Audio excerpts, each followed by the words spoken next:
In the heart of Brooklyn, a biting wind swept through the streets, the chill of winter clinging to the air like a persistent shroud.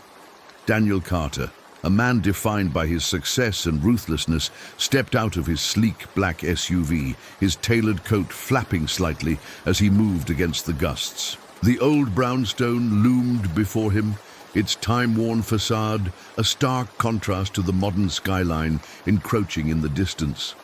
To Daniel, this building represented little more than an investment opportunity, a piece of real estate waiting to be transformed into luxury condos. As he approached the entrance, he reviewed his plans in his mind, the figures and potential profits swirling like a mantra.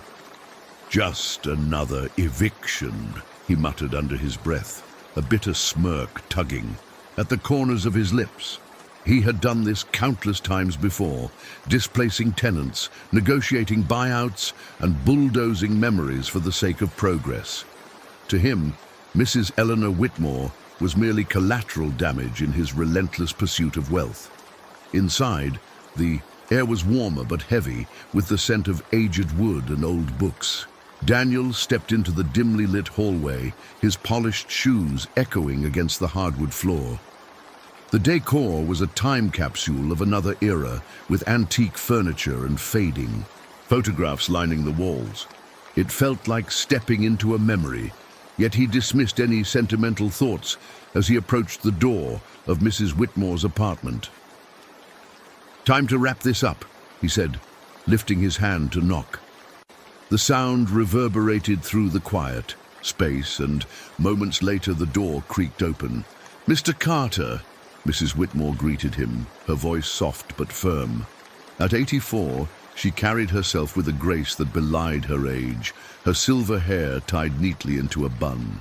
Her eyes, however, were the most striking feature, deep and wise, revealing decades of life experiences that no amount of time could erase. "Mrs. Whitmore," Daniel replied, forcing a smile, though it didn't reach his eyes. "We need to discuss your relocation. The demolition is scheduled for next week." She stepped aside, allowing him to enter, and he couldn't help but notice the clutter of memories that filled her small living room. "You know I've lived here for over 50 years, don't you?" she said, her gaze piercing through him. "This place is my home." "It's just brick and mortar," Daniel countered, a hint of impatience creeping into his tone. "I'm offering you a generous buyout. You could start fresh somewhere else." "Fresh?" she echoed, her voice tinged with disbelief. "You have no idea what you're destroying, do you? This isn't just a building to me. It holds the echoes of my past, the laughter of friends and family long gone." Daniel shifted uncomfortably, her words tugging at a part of him he had long buried beneath layers of ambition and cold pragmatism. "I understand it's sentimental, but progress waits for no one. We have to think of the future." "The future?" she repeated, her expression hardening. "Your future, perhaps. But at what cost? Life is not just about profit margins." He opened his mouth to argue, but paused, caught off guard by the intensity in her gaze. "I'm not here to debate philosophy, Mrs. Whitmore. I'm here to inform you that the eviction process is final. We can discuss your relocation details, but you need to be out by the end of the month." With that, Daniel turned on his heel, feeling a strange mix of frustration and guilt. He had come to do a job, but the weight of her words lingered in the air like a stubborn fog. As he walked out of the apartment, he heard her voice call after him. "Daniel," she said, her tone softer now. "You may think you're just tearing down a building, but you're erasing a piece of history. You're erasing me." He paused momentarily, glancing back over his shoulder. "I'm sorry, but I have a business to run." With that, he stepped into the hallway, the door closing. Behind him with a definitive thud. Outside, the cold air hit him like a slap, but he was glad for it. It cleared his mind. As he climbed back into his car, he couldn't shake off Mrs. Whitmore's words. He was used to being the antagonist in his own life, the villain in a story that only served his interests. But for a fleeting moment, he wondered if there was more to this eviction than mere business. Days passed, and the eviction date arrived with a mix of anticipation and dread. The winter sky hung heavy with clouds, threatening snow. Daniel stood outside the brownstone, flanked by a small crew of workers and a few police officers who had come to ensure the eviction went smoothly. He could feel the tension in the air, a palpable energy that made him uneasy. When Mrs. Whitmore opened her door, she appeared resolute, a small box in her hands. "I'm ready," she announced, her voice steady. "Good," Daniel replied, though the word felt hollow. "We'll help you with your belongings." As they began to move her things out, Mrs. Whitmore paused, her eyes locking onto Daniel's. "You think you're doing the right thing, don't you?"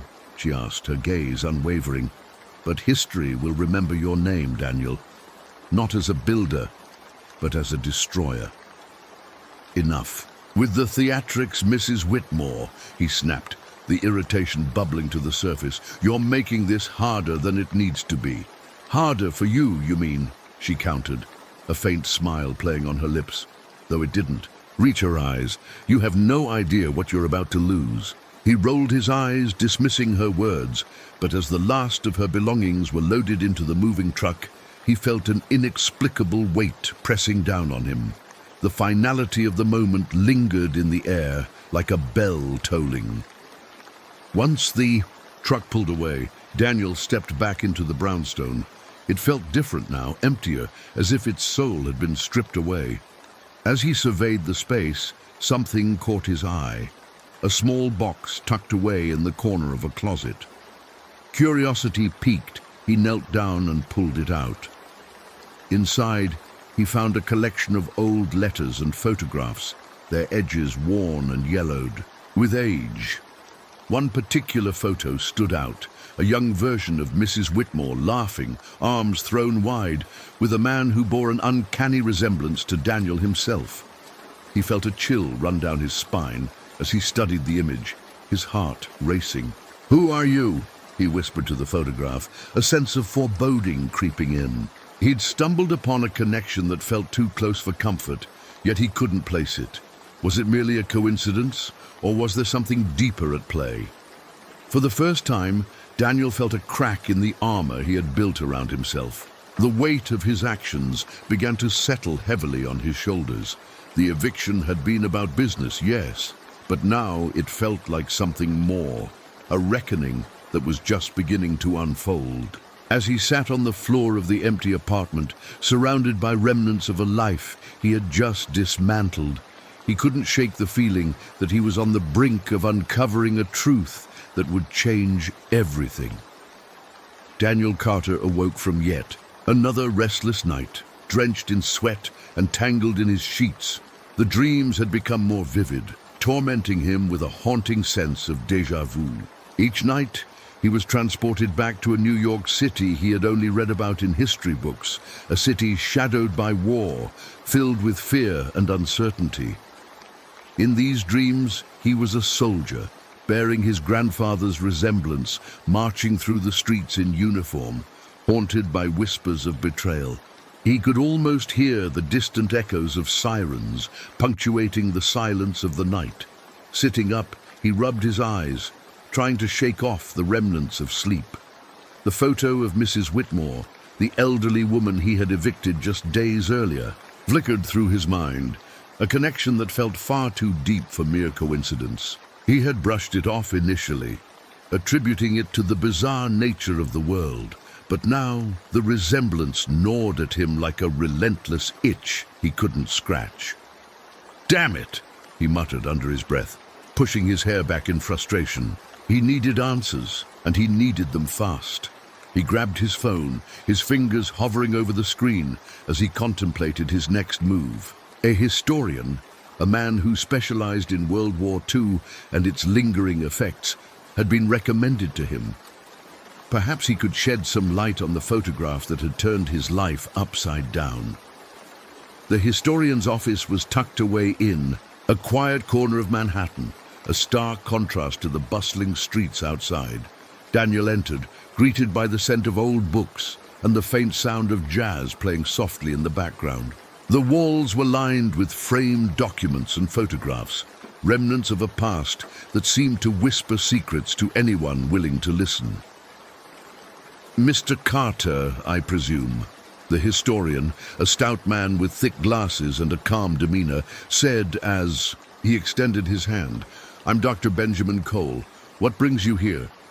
"Thank you for seeing me, Dr. Cole," Daniel replied, shaking his hand. "I need your expertise on something personal." He hesitated, the weight of the situation hanging heavy in the air. "I found a photo of a soldier from the war, and I believe he's connected to my family." Dr. Cole's eyes lit up with curiosity. "A family connection, you say? That's intriguing. What do you know about this soldier?" Daniel took a deep breath, pulling out the photograph from his pocket. He handed it over, watching as Dr. Cole scrutinized the image. "This was taken during the war," he explained. "The man looks strikingly like me. I couldn't shake the feeling that there's something more to this." The historian adjusted his glasses, leaning closer to examine the photo. "Fascinating. This soldier, do you know his name?" "That's the thing," Daniel continued, anxiety creeping into his voice. "I found it in the apartment of Mrs. Eleanor Whitmore, an elderly woman I recently evicted. I thought it was just an old photo, but the resemblance, it's uncanny." Dr. Cole looked up, his expression turning serious. "Mrs. Whitmore, that name rings a bell. She's a Holocaust survivor, isn't she?" "Yes, that's right," Daniel replied, his heart racing. "I didn't know that at first. I was just trying to clear out the building for redevelopment. But now I'm beginning to wonder about my grandfather's past. I think he might have been involved in something terrible." The historian's brow furrowed as he handed the photo back. "If this soldier resembles your grandfather, it's possible he could have had a role during the war that you're unaware of. Many families have hidden histories that only come to light under the right circumstances." "Can you find out who he is?" Daniel asked, desperation creeping into his voice. "I need to know the truth." Dr. Cole nodded slowly. "I can dig into the archives, but you must understand that the truth may not be easy to hear. Many individuals made choices during the war that haunt them to this day." As Daniel left the historian's office, a fresh wave of anxiety washed over him. What if his grandfather had been involved in something dark, something that would taint his family's legacy? He felt the walls closing in, the burden of his lineage weighing heavily on his shoulders. Over the next few days, Daniel's dreams grew more intense, each night unraveling threads of a story he wasn't sure he wanted to know. He recalled whispered conversations, moments of panic, and shadows lurking in dark alleys. The soldier in his dreams was always the same. His face, an echo of his own, but his eyes filled with fear and regret. One night he woke up gasping for air, the vision still fresh in his mind. He could see Mrs. Whitmore, her eyes glistening with unshed tears as she spoke of a life lost to betrayal. The thought sent a jolt of guilt through him. He had been the one to uproot her, the one to push her out of her home. What if his grandfather had done something similar during the war? His thoughts turned to the next logical step. He needed to speak with Mrs. Whitmore. The idea terrified him, but the urge for redemption was stronger. He couldn't ignore the connection between their histories any longer. If he was to confront his family's past, he had to face her. The next morning, he drove to the retirement home where she now lived. The building was older, its bricks worn and weary, much like the woman it housed. As he walked through the entrance, he felt a mix of trepidation and determination. He approached. The receptionist, a kind woman with a warm smile. "I'm here to see Mrs. Whitmore," he said, trying to keep his voice steady. "It's important." "Of course, Mr. Carter. She's in her room. Follow me," the receptionist replied, leading him through a maze of hallways adorned with photographs of residents and their families. When they reached her door, Daniel hesitated, his hand hovering above the doorknob. He took a deep breath, steeling himself for the confrontation. "Thank you," he said to the receptionist, who gave him an encouraging nod before leaving him alone. He knocked gently. "Mrs. Whitmore, it's Daniel Carter." "Come in," she replied, her voice steady but tinged with weariness. He opened the door, stepping into a room filled with memories. Old photographs lined the walls, and a small bookshelf held an assortment of well-loved books. In the corner, Mrs. Whitmore sat in an armchair, her frail hands resting on a quilt that looked as if it had seen better days. "Mr. Carter," she greeted him, her gaze piercing through him. "What brings you back here?" "I need to talk to you," he started, his voice faltering under the weight of his intentions. "I found something about my grandfather." At the mention of his grandfather's name, her expression shifted, a flicker of recognition, mixed with something darker crossing her face. "William Carter," she said, her voice barely above a whisper. "That name carries a heavy weight." "I know," Daniel replied, his heart racing. "I've been having dreams of a soldier who looks just like me. I found a photo of him with you, and now I can't shake the feeling that there's more to the story." Mrs. Whitmore's eyes narrowed, filled with a mixture of sorrow and anger. "You think you can just waltz in here and ask about the past without understanding the pain it holds?" she challenged, her voice rising with emotion. "Your grandfather was a coward." "Please," Daniel pleaded, desperation creeping into his tone. "I need to know what he did. I need to understand." Her face softened slightly, but the pain remained etched in her features. "Your grandfather made choices, Daniel, choices that devastated lives. He saved himself at the cost of many others, including mine." The truth hit him like a punch to the gut. He hadn't just evicted a resident, he had inadvertently tied himself to a legacy of betrayal. "I want to make it right," he said, his voice trembling. "Help me understand. I don't want to be like him." Mrs. Whitmore's gaze bore into him, a storm of emotions swirling in her eyes. "Redemption is not so easily won, Mr. Carter. It requires more than just words. It demands action, and even then, it may not be enough." "I'm willing to do whatever it takes," he insisted, the determination flooding his veins. "I want to honor your story, to understand the truth of what happened." For a moment, silence enveloped them, a heavy blanket of unspoken words lingering in the air. Then slowly, Mrs. Whitmore nodded, a hint of reluctant acceptance in her eyes. "Very well. If you truly seek the truth, you must be prepared to face the darkness of your family's past. It's a long and painful road, but if you are willing to walk it, I will share my story." Daniel felt a sense of both dread and relief wash over him. The journey ahead would not be easy, but it was a path he needed to take, a path that could lead him to understanding, redemption, and perhaps a way to honor the legacy of those who had suffered. The sun dipped low in the sky, casting long shadows through the windows of the retirement home where Mrs. Eleanor Whitmore now lived. The once vibrant colors of her memories seemed to fade against the sterile walls. But today was different. Today, she felt the weight of the past pressing down upon her, ready to emerge as she faced the man who had unknowingly resurrected the ghosts of her history. Daniel Carter entered the small, modest room, the air thick with an unspoken tension. He hesitated at the threshold, unsure of how to approach the woman seated in her armchair, wrapped in a faded blanket that had seen better days.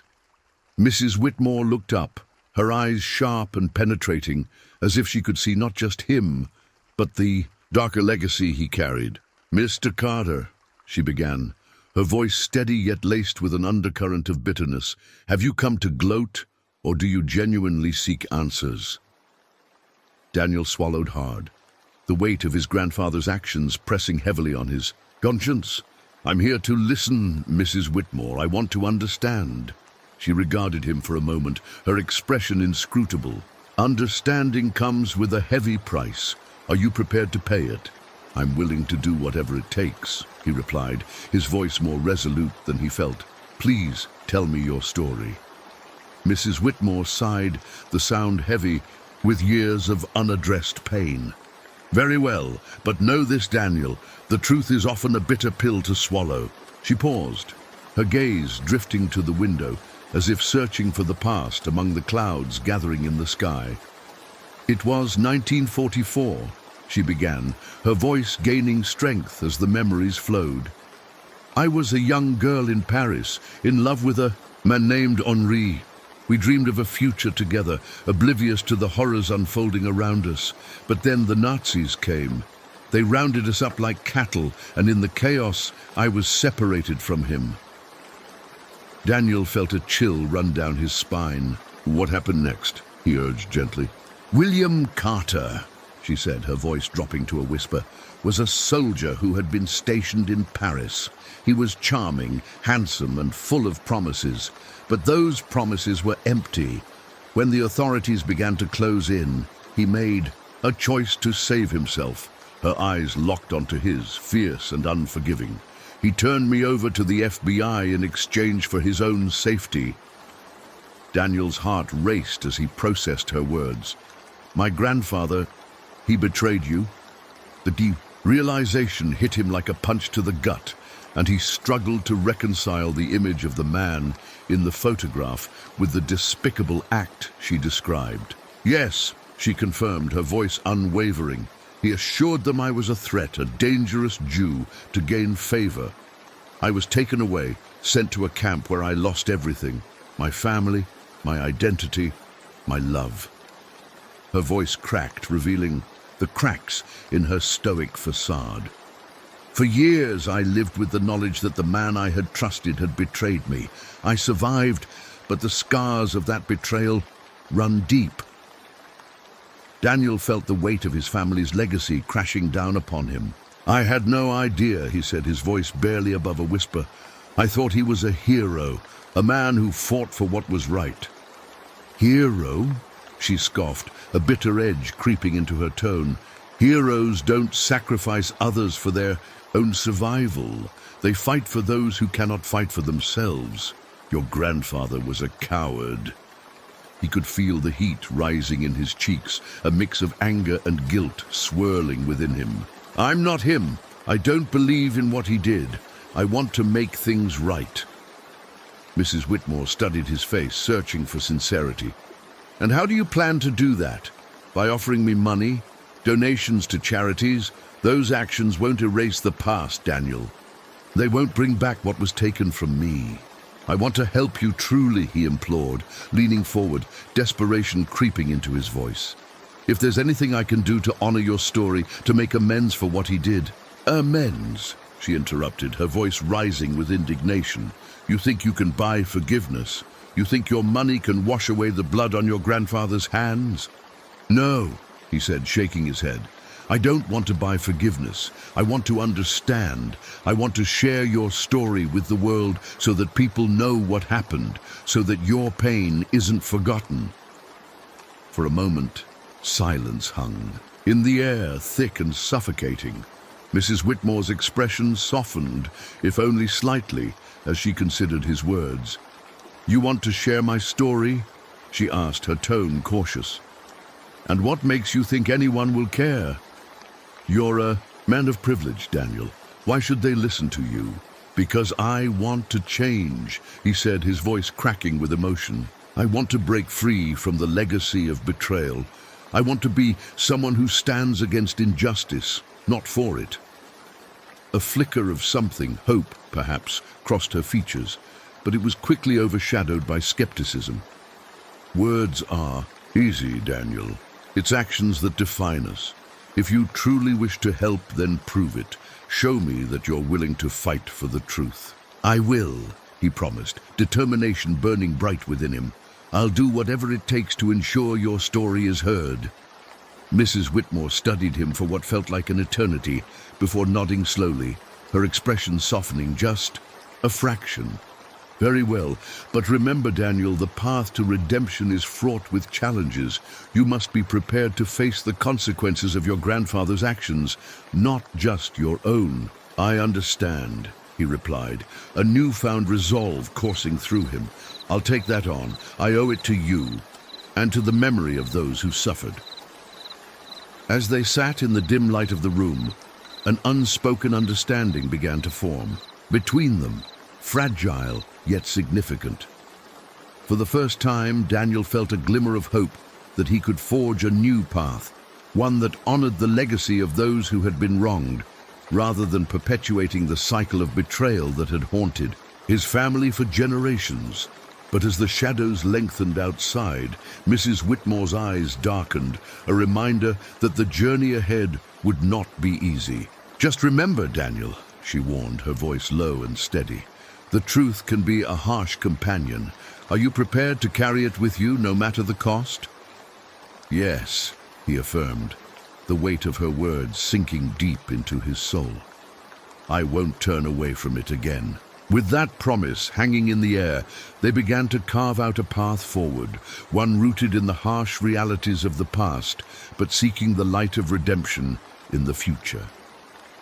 In that small retirement home room, the echoes of history intertwined with the hopes of the present, forging an unlikely alliance against the shadows of betrayal that had long cast their pall over both their lives. The broken echoes of the past rattled in Daniel Carter's mind as he sat in his sleek, glass-walled office overlooking the bustling streets of New York City.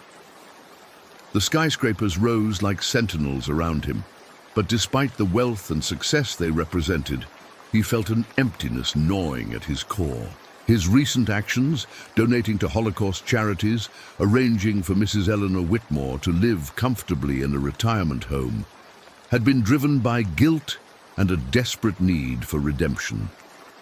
Yet all he could think about was the weight of his grandfather's legacy, a burden he couldn't shake off, no matter how many zeros he added to his charitable contributions. Mr. Carter, his assistant Lauren, knocked lightly on the door before entering, her expression wary. I think you should see this. She handed him a stack of printed articles, their headlines glaring at him like accusations. The media has caught wind of your donations, and they're tying it back to your grandfather's past. Daniel's heart sank as he scanned the headlines. Real estate mogul's redemption or publicity stunt. The dark legacy of William Carter, a grandson's attempt to atone. Each word seemed to mock him, a reminder of the turmoil he had unintentionally unleashed. He had thought that his financial contributions would shield him from scrutiny, but instead, they had drawn the media's attention like moths to a flame. This isn't what I wanted, he muttered, running a hand through his hair in frustration. I was trying to do something good. Lauren leaned against the doorframe, her expression sympathetic yet firm. You need to be prepared for the backlash, Daniel. People are angry, and they're not just angry at you. They're angry at what your grandfather represents. He felt a familiar knot of anxiety twist in his stomach. It was one thing to confront the truth of his family's past, but another entirely to face a public enraged by it.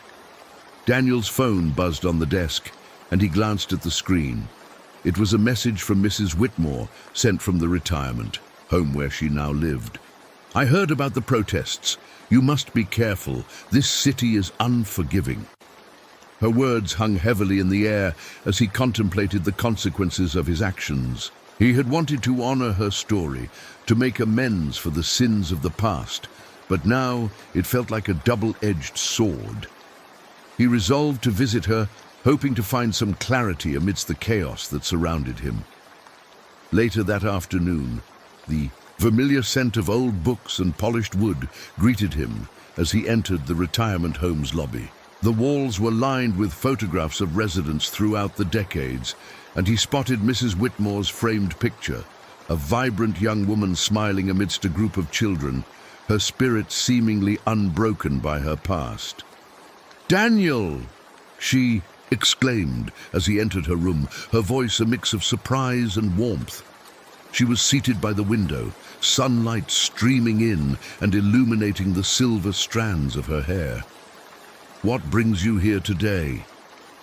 "I wanted to talk about what's been happening," he said, trying to keep his tone steady despite the turmoil roiling inside him. "I thought you might have some advice." Her brow furrowed slightly as she studied him. "Advice? Or are you looking for absolution?" He flinched at her directness. "Maybe a bit of both." "I thought..." "Thought what?" she interrupted, her tone sharp. "That throwing money at a problem would erase the sins of your family? That you could buy your way out of guilt?" Daniel clenched his fists, feeling the heat rise in his cheeks. "I'm trying to help. I thought you'd appreciate the donations." "I appreciate sincerity, Daniel, not charity motivated by guilt."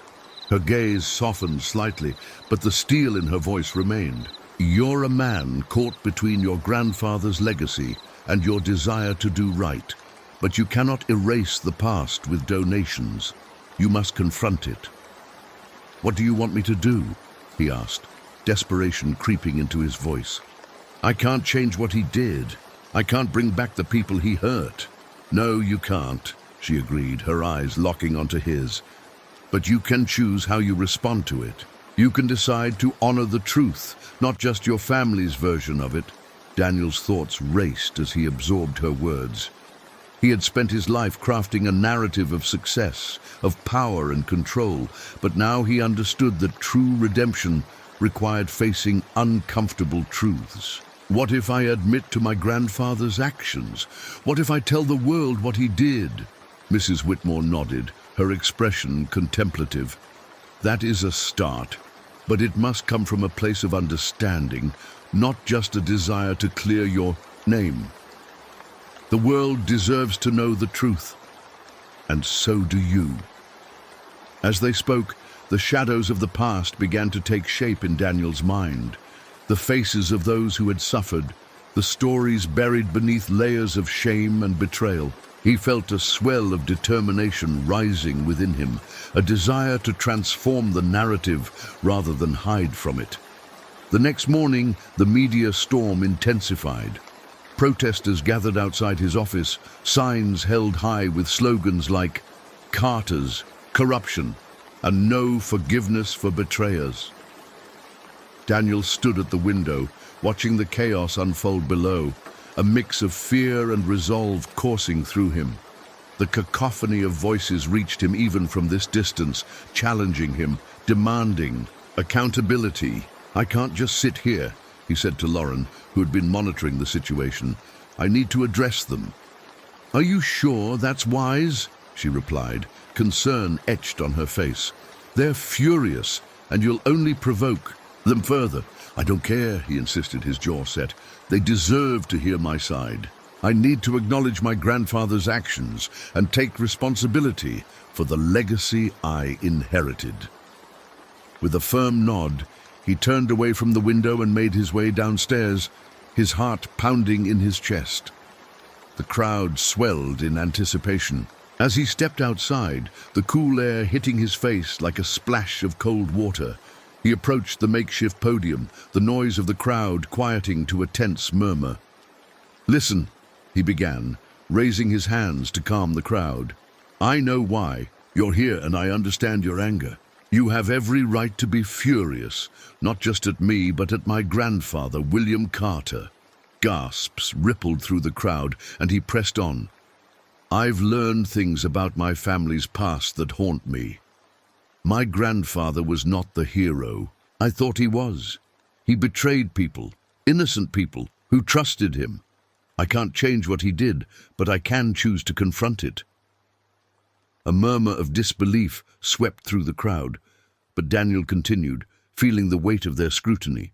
"I've made donations in an attempt to make amends, but I realize that this isn't enough. I want to honor the stories of those who suffered instead of hiding behind my family's name. I want to be part of the truth, not the lie."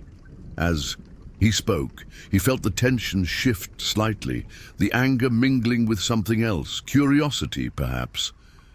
"I can't erase the past, but I can commit to making sure it's remembered. I will work with survivors, listen to their stories, and ensure that the legacy of betrayal does not overshadow the courage of those who endured. A voice called out from the crowd, "Why should we trust you?" "Because I'm not asking for forgiveness," Daniel replied, his voice steady. "I'm asking for the chance to stand with you, to learn from you. I want to confront this darkness and transform it into something meaningful." As he stepped down from the podium, the crowd remained silent, a mix of skepticism and contemplation hanging thick in the air. He had no idea if his words would resonate or if he had merely made things worse, but he knew one thing. He was done running from his past. He would face it head-on, no matter the cost. The next steps loomed uncertainly before him, but for the first time in a long while, Daniel felt a flicker of hope ignite within him. He was ready to forge a new path, one that honored Mrs. Whitmore, the survivors, and the truth he had come to embrace. The air in the small retirement home room was thick with unspoken words as Daniel Carter sat across from Mrs. Eleanor Whitmore. The old woman's frail hands rested on her lap, her eyes distant as if she were peering into a past that held both beauty and pain. Daniel fidgeted in his chair, feeling the weight of his grandfather's legacy pressing down on him like a leaden blanket. He had come seeking answers, but the truth he found was a heavy burden. "Mrs. Whitmore," he began, his voice unsteady, "I know I haven't been the person you need me to be.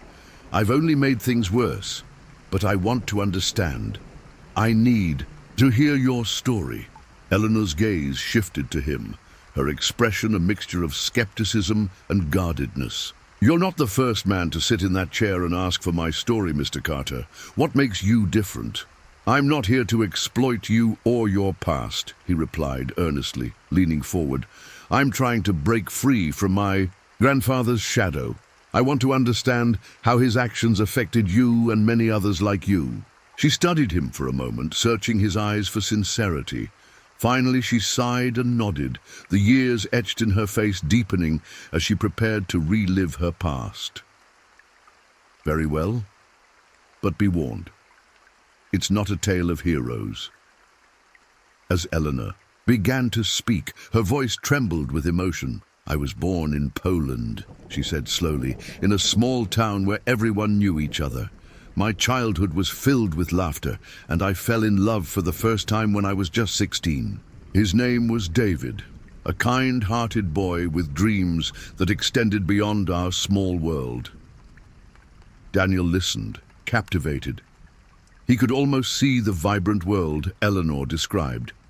The streets filled with the sounds of children playing, the smell of fresh bread from the bakery, and the warmth of community. But as she continued, the light in her eyes dimmed. "Then came the war," she said, her voice breaking. "Everything changed overnight. The laughter turned to screams, and the dreams were shattered. David was taken away, and I was left to navigate a nightmare." Eleanor paused, her breath hitching. "I was captured and sent to a concentration camp. It was there that I met your grandfather, William. He was a soldier, a man in uniform, and I thought perhaps he would help me. I was wrong."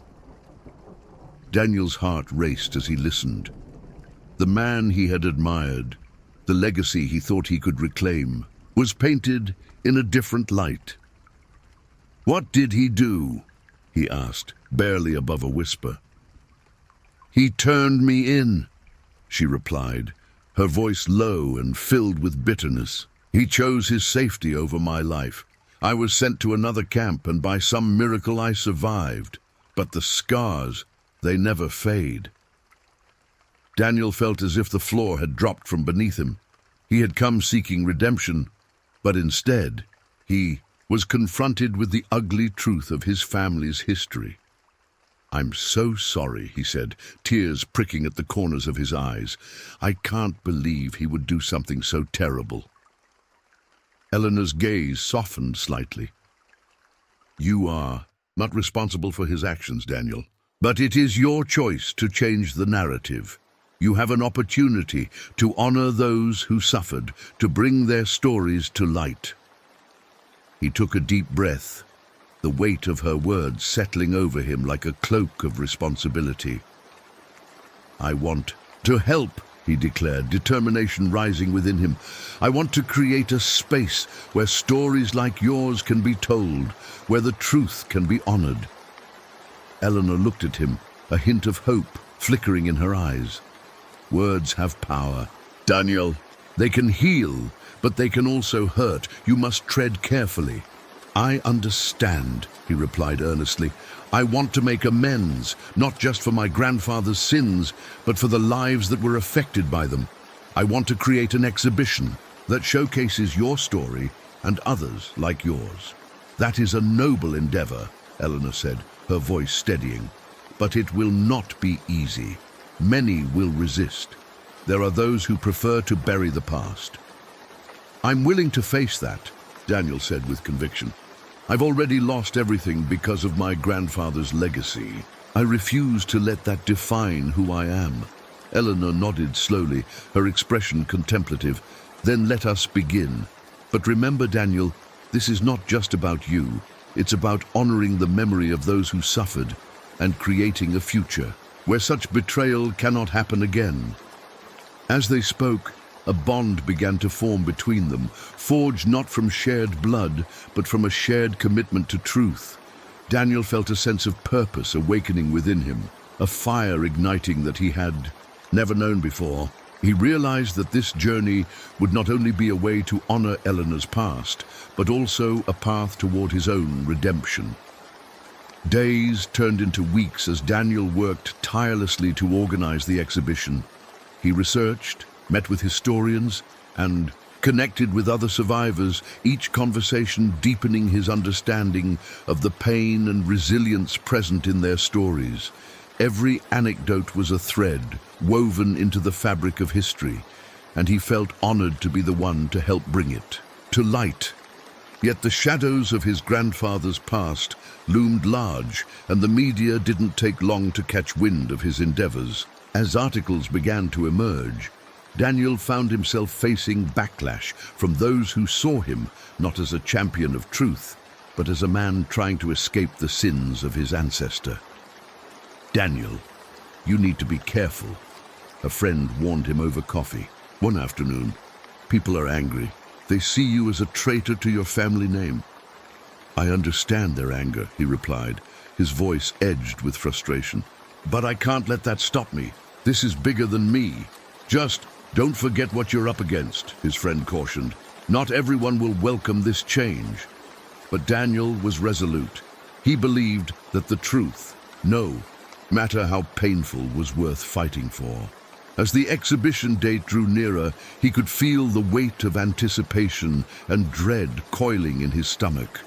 The world was watching, and for the first time, he was not afraid of what they might see. He stood at the entrance of the gallery on the day of the exhibition, his heart racing with a mix of excitement and anxiety. The walls were adorned with photographs, letters, and stories from survivors, each piece a testament to resilience in the face of unimaginable cruelty. As guests began to arrive, he watched Eleanor move through the crowd, her presence a beacon of strength. "Daniel," she called softly, her voice cutting through the noise. He turned to her, a smile breaking across his face. "You've done well. This is beautiful. Thank you for trusting me," he said, feeling the warmth of her approval wash over him. "I hope this brings some healing, not just for you, but for everyone." "Remember, the past cannot be changed," Eleanor replied, her gaze steady. "But the future, that is in your hands." As the evening unfolded, he watched as people engaged with the stories, their faces reflecting a spectrum of emotions, pain, anger, and ultimately, understanding. Daniel felt a sense of hope blossoming in the room, a belief that perhaps the truth could indeed pave the way for healing. But just when he thought things were turning a corner, a familiar figure appeared at the entrance, his business partner, Jason, flanked by a group of reporters. "Daniel!" Jason called out, his voice cutting through the laughter and chatter. "We need to talk." Daniel's stomach dropped. He knew Jason was there to confront him about the backlash, and the last thing he wanted was to be drawn back into the world of business that had once defined him. "Not now, Jason," he said, trying to maintain his composure. But Jason pressed on, his voice rising above the crowd. "You can't keep hiding behind this facade. Your grandfather's legacy is still your legacy, whether you like it or not." Daniel felt the blood rush to his face, embarrassment and anger warping his features. This isn't about him. It's about honoring the truth. "That's easy for you to say," Jason shot back, "but it's not going to save your reputation when the truth comes out." The murmurs in the room shifted as people turned to listen, curiosity piquing their interest. Daniel's heart raced. He could feel the tension thickening in the air. "What do you mean?" he asked, his voice low and tense. Jason smirked, relishing the moment. "Let's just say some reporters are digging into your grandfather's past, and what they find won't be pretty. It's going to blow up any chance you have at redemption." "Enough!" Daniel shouted, the words escaping him before he could contain them. The room fell silent, all eyes now on him and his partner. "This isn't the time or the place for your petty games."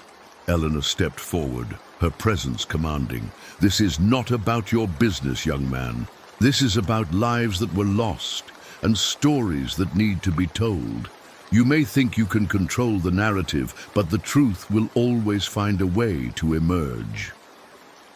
As she spoke, Daniel felt a surge of determination wash over him. He realized that he had come too far to turn back now. "You're right," he said, his voice steadying, "and I won't let the fear of my grandfather's actions dictate my future." With that, the tension in the room shifted. Daniel stepped through the creaking door of the abandoned brownstone, the air thick with dust and memories that lingered like ghosts from a forgotten past. The once vibrant space, now faded and dilapidated, felt like a living entity, whispering secrets of the lives that had been intertwined within its walls. He could almost hear the echoes of laughter, the muffled conversations, the warm clink of glasses raised in celebration, all replaced now by the silence that reigned supreme. He had come to this place with a heavy heart, burdened by the weight of his grandfather's legacy. The plans to demolish this building had been his, a part of his ruthless ascent in the real estate world. Yet here he stood, on the brink of a transformation that felt both surreal and necessary.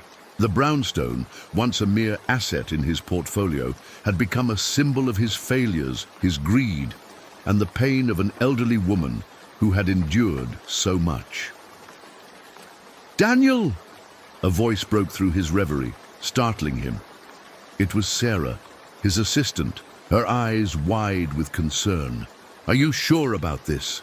He nodded, determination setting his jaw. "I need to do this, Sarah. It's time to turn this place into something that honors those who suffered. It can't just be about money anymore." She hesitated, glancing around the desolate interior. "But what if the backlash is worse? You've already got enough trouble on your hands with the media." "I can't keep running from my past," he replied, his voice steady but tinged with emotion. "I need to face it head on. This is bigger than me." Sarah nodded slowly, her expression softening. "Okay, I trust you, Daniel. Just remember, this isn't just a project. It's a part of history." As the appointed hour approached, a small crowd began to gather outside. News reporters, curious onlookers, and a few supporters who had come to know Mrs. Whitmore's story filled the street, their chatter a mix of skepticism and hope. Daniel took a deep breath, feeling the weight of their gazes upon him. He had made a promise to Mrs. Whitmore, and he was determined to keep it. Finally, he stepped outside, the bright sun illuminating his face, casting long shadows on the pavement. He raised his hands to quiet the crowd, his heart racing as he prepared to speak. "Thank you all for being here today," he began, his voice resonating through the chilly air. I know many of you have followed the story of Mrs. Whitmore and my family's past. I stand before you today not just as a businessman, but as a man seeking redemption. A murmur rippled through the crowd. He could see Mrs. Whitmore standing at the edge, her frail frame wrapped in a simple coat, her eyes glistening with unshed tears. The sight of her stirred something deep within him, a mixture of remorse and resolve. I have spent too long blinded by ambition, forgetting that our actions have consequences, he continued, his voice gaining strength.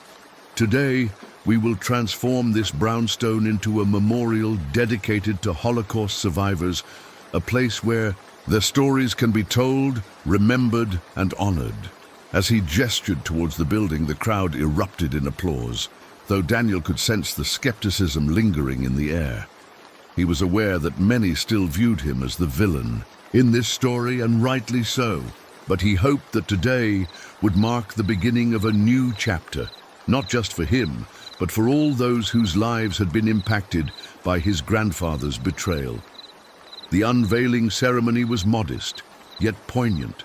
A large banner draped over, a stone plaque that read, "In memory of the survivors, honoring the past, inspiring the future." As he pulled the cord to reveal the inscription, Daniel felt a rush of emotions, relief, anxiety, and a flicker of hope. The message echoed his commitment to change, to make amends for the sins of his family. Beside him, Mrs. Whitmore stepped forward, her voice trembling yet resolute. "This is a beautiful gesture, Daniel, but it is only a small step toward healing the wounds of the past." Her eyes, filled with wisdom and resilience, locked onto his. "Your grandfather's actions caused immeasurable pain. It will take more than a memorial to mend what was broken." "I know," he replied softly, his heart aching at the weight of her words. "But I'm willing to do whatever it takes.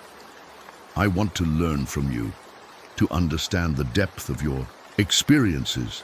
Tears streamed down her face, and for the first time, Daniel saw a flicker of hope in her expression. "You have begun that journey, Daniel.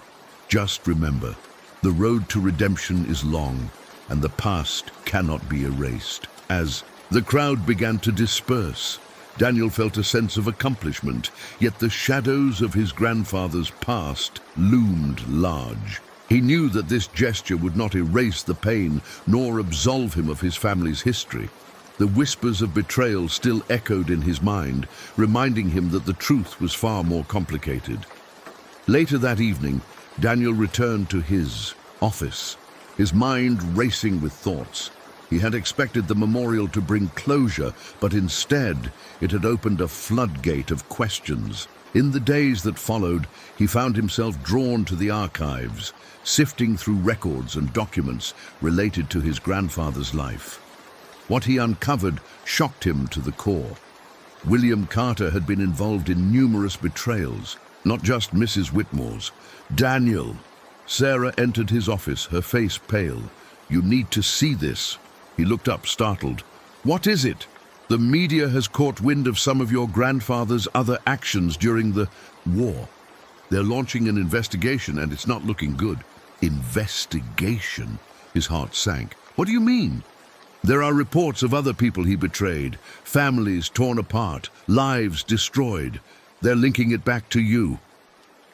Stunned, Daniel leaned back in his chair, the implications weighing heavily upon him. "But I'm not my grandfather," he protested, his voice rising. "I'm trying to make things right." "I know," Sarah said gently, her expression empathetic. "But the world doesn't differentiate. They see a name, a legacy, and they want answers. You need to prepare for the fallout." As the days turned into weeks, the investigation unfolded, revealing a tapestry of betrayal that cast a long shadow over the Carter name. Daniel found himself at the center of a media storm, the headlines screaming of his grandfather's dark past. The very memorial intended to honor Holocaust survivors became a battleground for public opinion. In the midst of the chaos, Daniel sought solace in Mrs. Whitmore's words. He reached out to her, seeking guidance as the storm raged on. "I don't know how to face this, Mrs. Whitmore. It feels as if my family's past is suffocating me." Her response was calm, her voice steady. "What matters is not where we come from, but where we choose to go, Daniel. You have the power to shape your own legacy now. Let the truth guide you." Inspired by her wisdom, Daniel decided to confront the situation head-on. He organized a press conference, ready to speak openly about his grandfather's actions and his commitment to honoring those who had suffered. Standing before the cameras, he took a deep breath, his heart pounding. "I stand here today, not to defend my grandfather's actions, but to acknowledge the pain they caused. I'm sorry for the hurt that has been inflicted, and I promise to dedicate my efforts to ensuring that such betrayals never happen again." The words resonated with some, while others remained skeptical. Yet for Daniel, it was a turning point, a moment of liberation from the chains of his family's past. He began to work closely with Holocaust organizations, amplifying the stories of survivors and advocating for education and remembrance. In time, the public perception began to shift. While the tarnish of his grandfather's name would never fully wash away, Daniel emerged as a champion for truth and justice, transforming his life's work into a meaningful legacy. The Brownstone Memorial began to flourish as a center for education, a place where stories were shared and healing began. As the final chapter of this tumultuous journey unfolded, Daniel found a sense of peace in his connection with Mrs. Whitmore. Their bond deepened, built on shared understanding, and the desire to honor the past while forging a better future. In the quiet moments they shared, she would often remind him of the importance of choices and the legacy they create. "What matters is not where we come from, but where we choose to go," she would say, her eyes sparkling with wisdom. And in those words, Daniel found not only redemption, but a profound understanding of the power of legacy, one that could transcend darkness and illuminate a path toward hope.